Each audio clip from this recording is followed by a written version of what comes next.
নমস্কার, কেমন আছেন সবাই? আজকে চলে এলাম সম্পূর্ণ এক নিরামিষ রান্না নিয়ে। এই গরমের দিনে কম সময়ে কিভাবে চটজলদিভাবে টেস্টি নিরামিষ রান্না করা যায় সেটাই আজকে আপনাদেরকে করে দেখাবো। আর এই রান্নাটাতে পেঁয়াজ, রসুন, আদা কিছুই লাগবে না। চটজলদিভাবে এই রান্নাটা আজকে আপনাদেরকে করে দেখাবো। আর এই রান্নাটার জন্য আমার লাগবে পটল, আলু, গাজর, বরবটি, বেগুন, কাঁচা লঙ্কা সবই আমি কেটে নিয়েছি। সব কেটে নিয়ে ধুয়ে রাখা। আর এই রান্নাটার জন্য লাগবে ছোলার ডালের বড়ি। যেহেতু নিরামিষ রান্না সেই জন্য ঘরেতেই, এটা ঘরের তৈরি বড়ি, ঘরেতেই ছোলার ডালের বড়ি রেখেছিলাম। নিরামিষ দিনে এই ছোলার ডালের বড়ি দিয়ে তরকারি খেতে খুবই ভালো লাগে। এই জন্য আজকে আপনাদেরকে করে দেখাবো এই ছোলার ডাল দিয়ে সম্পূর্ণ নিরামিষ এক টেস্টি রান্না। চলুন রান্নাটা শুরু করা যাক। তেল গরম হয়ে গিয়েছে আর আমি একবারেই রান্নাটা আপনাদেরকে করে দেখাবো। যেহেতু আপনাদেরকে বললাম চটজলদিভাবে এই গরমেতে, তো তার জন্য তেল গরম হয়ে গিয়েছে। দিয়ে দেব তেজপাতা, দুটো শুকনো লঙ্কা, দেব 5 ফোড়ন।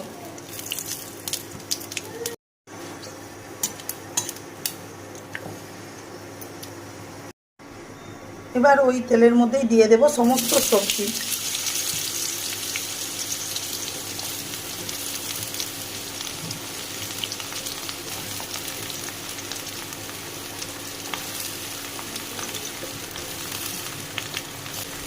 সমস্ত সবজিকে দিয়ে দিয়েছি। এবার ভালো করে এটাকে ভাজবো। আর এই সময় দিয়ে দেব এতে পরিমাণ মতো নুন। আমি তরকারির আন্দাজেই নুনটা দেব। আর এই নুন দেওয়ার কারণে সবজি থেকে জল বেরিয়ে যাবে। আর এই জলের মধ্যেই সবজিটা সেদ্ধও হবে আর ভাজাও হবে। দিয়ে দেব কেটে রাখা কাঁচা লঙ্কা। সমস্ত কিছুই একসাথে দিয়ে আমি ভালো করে ভাজব।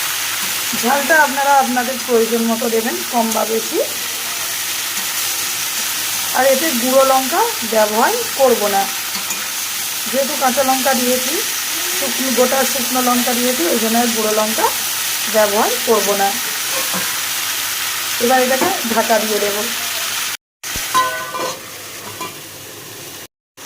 আর এই সময় গ্যাসের ফ্লেমটা লো টু মিডিয়াম রাখবো। কথা বলতে বলতে আমি বড়িটা ভাজতে ভুলে গিয়েছিলাম। এই জন্য আলাদা একটা পাত্রের মধ্যে আমি বড়িটাকে ভেজে তুলে নেব।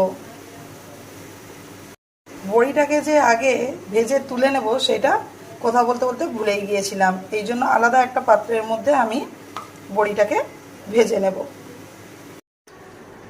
আপনাদেরকে প্রথমেই বললাম এটা ছোলার ডালের বড়ি। বড়িটাকে আমি ভেজে তুলে নিয়েছি। যেহেতু নিরামিষ রান্না করে আপনাদেরকে দেখাচ্ছি সেই জন্য আমি ছোলার ডালের বড়িটাই ব্যবহার করব। আপনারা চাইলে বিউলির ডালের বড়ি দিয়েও করতে পারেন। যেহেতু গরমে বিউলির ডালের বড়ি খেলে গ্যাস হওয়ার সম্ভাবনা বেশি থাকে, ওই জন্য আমি ছোলার ডাল দিয়েই আজকের এই রান্নাটা করে দেখাচ্ছি। জল শুকিয়ে গিয়েছে। এবার এটাকে ভালো করে ভাজবো। আর এই সময় এর মধ্যে দিয়ে দেব পরিমাণ মতো হলুদ দিয়ে দিয়েছি। এবার ভালো করে ভেজে নেব। সমস্ত সবজিকে ভেজে নিয়েছি। আর দেখুন ঘরের তৈরি বড়ি হালকা চাপ দিলেই কেমন ভেঙে যাচ্ছে। বেশি চাপ দিতেই হচ্ছে না, এতটাই হালকা হয়েছে এই বড়ি। দেখুন অনেকে আছে বড়ি দেন খুব শক্ত হয়, কিন্তু দেখুন হালকা চাপ দিলেই কেমন ভেঙে যাচ্ছে। এবার এই সময় এই বড়িগুলো এর মধ্যে দিয়ে দেব। দিয়ে ভালো করে এটাকে আবারও এর সাথে মিশিয়ে নেব।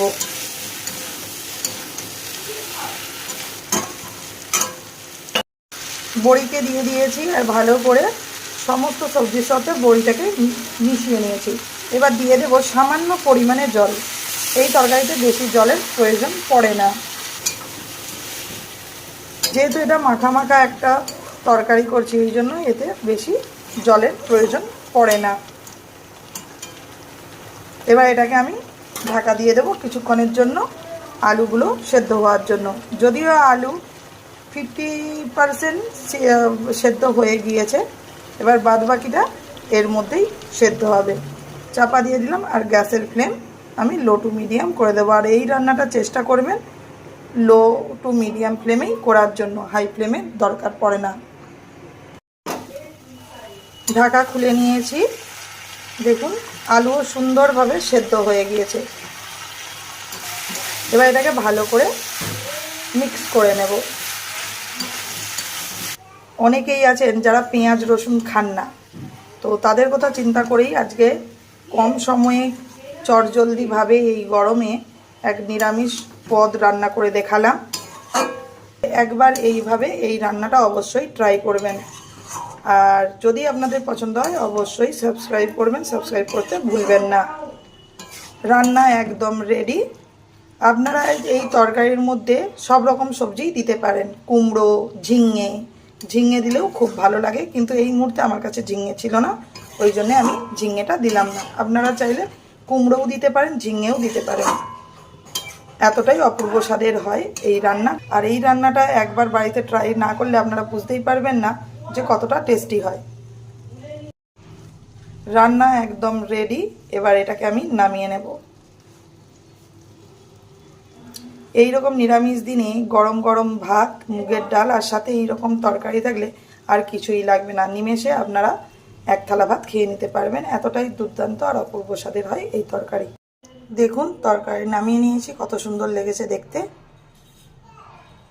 অবশ্যই কমেন্টে জানাবেন কেমন হয়েছে, আপনাদের কমেন্টের আশায় থাকবো।